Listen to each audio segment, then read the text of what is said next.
There Tulsi is for no free speech president. in Ukraine. Tulsi for president. I want you to be president. Not. I don't want you to run with Trump. I want you to run for the presidency. I'd work for you, Tulsi. You're great. You are the future. That's a huge statement. I'm Well, humbled no, by I'm that. not just Thank you. joking. I have no faith in any politician by and large. I mean, but you're the real McCoy. Whether you can afford a house or not doesn't matter to me. I mean, what's It doesn't important matter. is your heart is in the right place and your mind certainly is in the right place, and you actually know what's going on. From my perspective, I mean, I study these things day and night since I'm 17 years old. I've been obsessed with politics, and I see where this war is going. Now they're wanting NATO troops sucked into Ukraine. That's what Zelensky's, wet dream is. Pardon me, NATO troops. Wow, wouldn't that be great? He gets to control them next. That madman.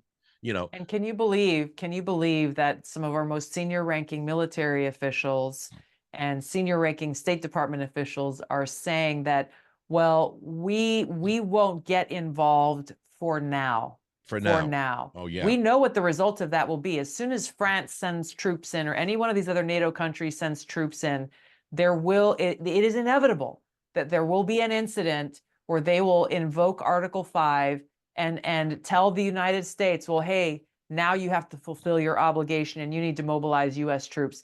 And I believe that some of these senior ranking officials in the Biden administration are eager for that and want to create a scenario where they can stand before the American people and say, sorry, we have no choice but to send your sons and daughters, our brothers and sisters in uniform, to go and fight in this war that you accurately pointed out. It is a war of attrition. It is a war of attrition. It will only end when there is a negotiated, peaceful outcome, and that can only be conducted through the levers of power of the U.S. government standing behind it. Is there a part of the Democrat Party today that sees the world through your lens with regard to Ukraine, or are they all crazed warmongers? The people in power are crazed warmongers. Okay. I have former Democrat colleagues in Congress who I know believe in what you and I are talking about. They see the truth and they hate it, but they have been forced into silence and compliance. People who for decades have been calling against the U.S. being the policeman of the world and calling for peace, but they have been forced into silence. Where did the peace element, the doves? It's It used gone. to be doves and hawks. It's gone. Where are the doves in the Democrat Party? Have they all flown the coop? In my book, Michael, I make a distinction between the Democrat elite versus Democrats, because I know there are so many people who still may call themselves Democrats across the country who don't believe in this warmongering cabal that's running the party. They don't believe in the people who are saying that a boy can be a girl just because he wakes up one day and says he feels like it. They don't believe in the open border policies the Democrats are pushing. They don't believe in any of this nonsense and are just as frustrated as you and I are about the direction the Democratic Party has gone. And also, as we speak about hope, this is what gives me hope, is there are so many Americans who recognize that the threats to our country, our ability to live in peace and have a safe community for our kids to grow up in, these are nonpartisan issues. These are everyday, real world issues that most Americans are concerned about, and they see who's in charge right now. This party, the Democrat elite, are the ones who are driving all of these problems, and that we can't allow them to continue. Well, I know you've got a very busy schedule talking about your love of we could talk all day. I wish we could. Oh no, you and I, we should do it again. At the I would love that. At the end of your book tour, let's do a second version. I want to show you something before you go, if I may. All right. All right. Give me 1 second because I know it will appeal to you.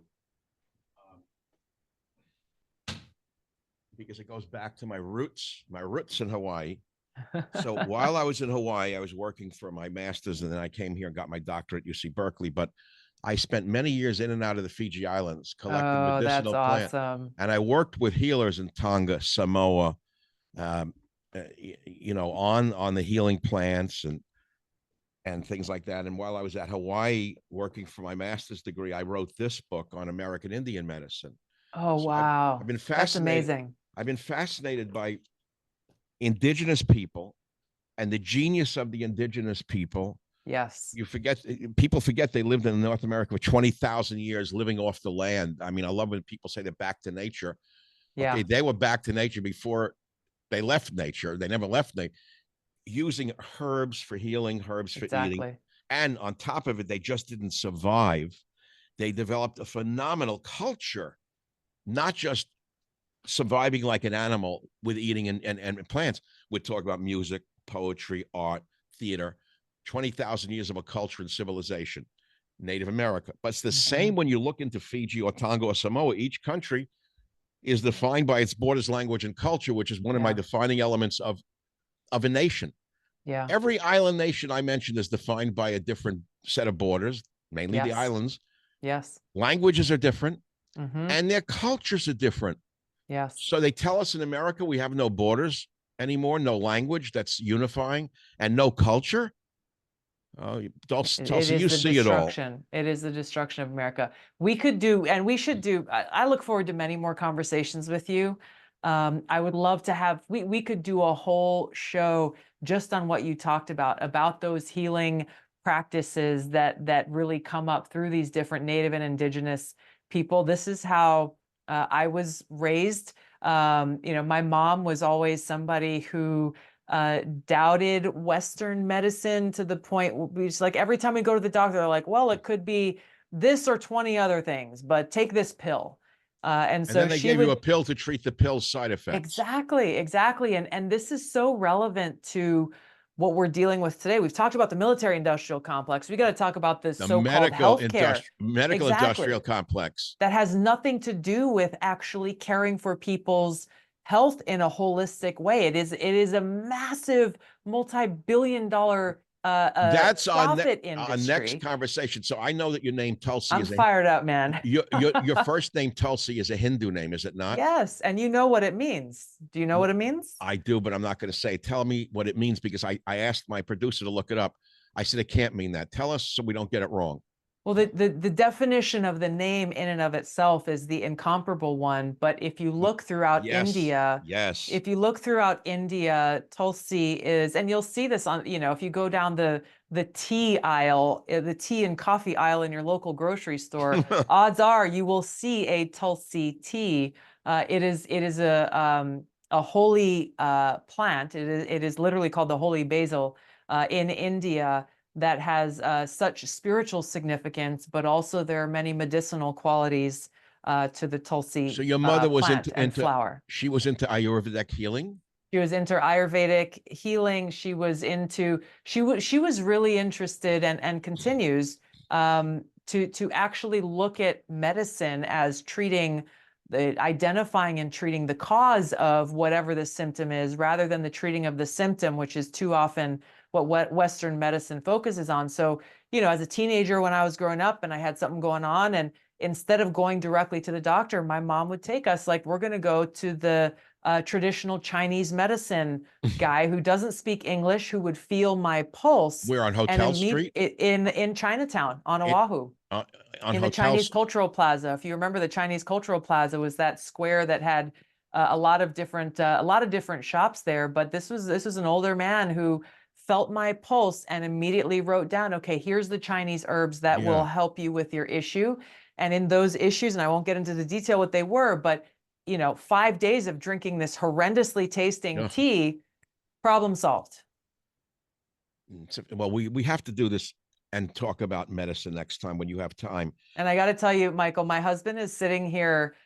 He's a cinematographer, and so he sets up this whole Yeah, studio it's and helps me in beautiful. everything I do. But he's listening and like vigorously nodding his head throughout our whole conversation. So I can't wait for you guys to meet as well. I'd love to meet him, and we could talk. We should actually go and do a shoot with some herbal medicine out in Absolutely. Hawaii. Let's go. We could do a lot of different things. But my reminiscing about Hawaii is amazing.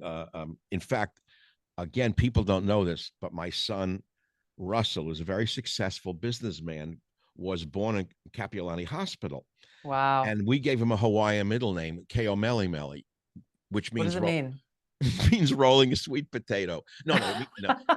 I lived on Rolling Sweet Potato Street in a rental house with a group of students from the university, my wife and I, That's up so above funny. Rolling Sweet Potato Hill. But Keo Well, Meli well, Meli means golden cloud because the day he was born, bless him, the sky was golden.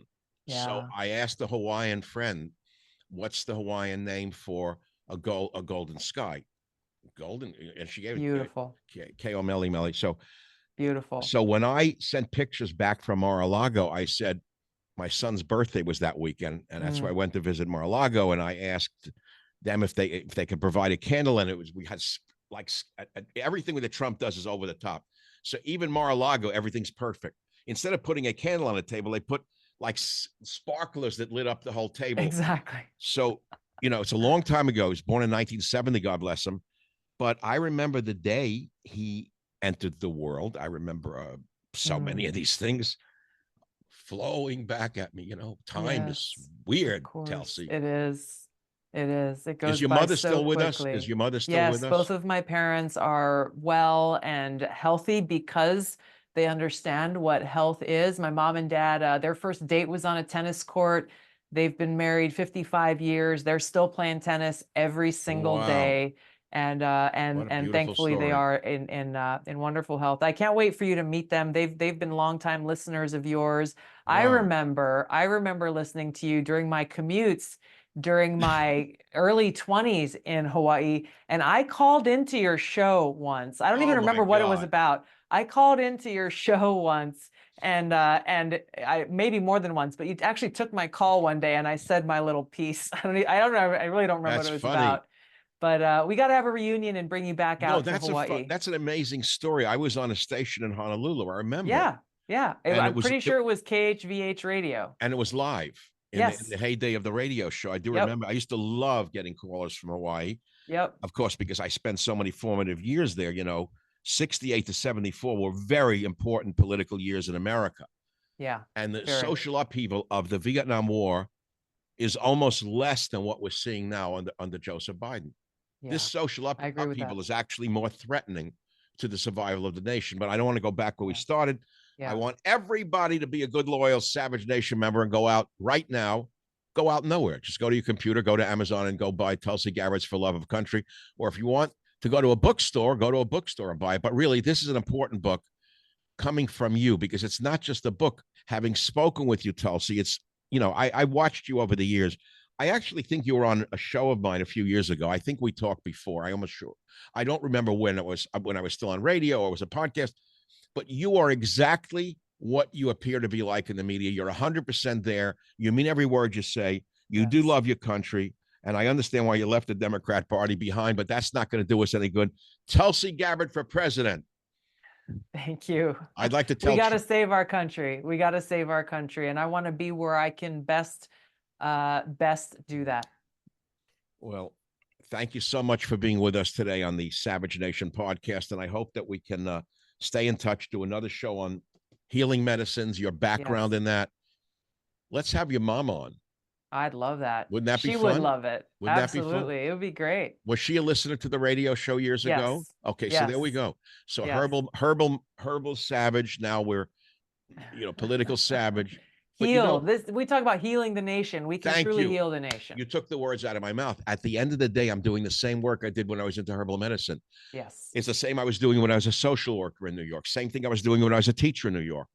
It's always been the same thing. I'm trying to fix things. I'm trying to heal things. I'm trying to help people. People don't understand that. Tulsi, God bless you. Thank you so much for being with us today. And please take good care of yourself. I see you as president. I don't know when it's going to happen. Thank you. And I'm not a psychic. I'm Michael Savage. The best sign off ever.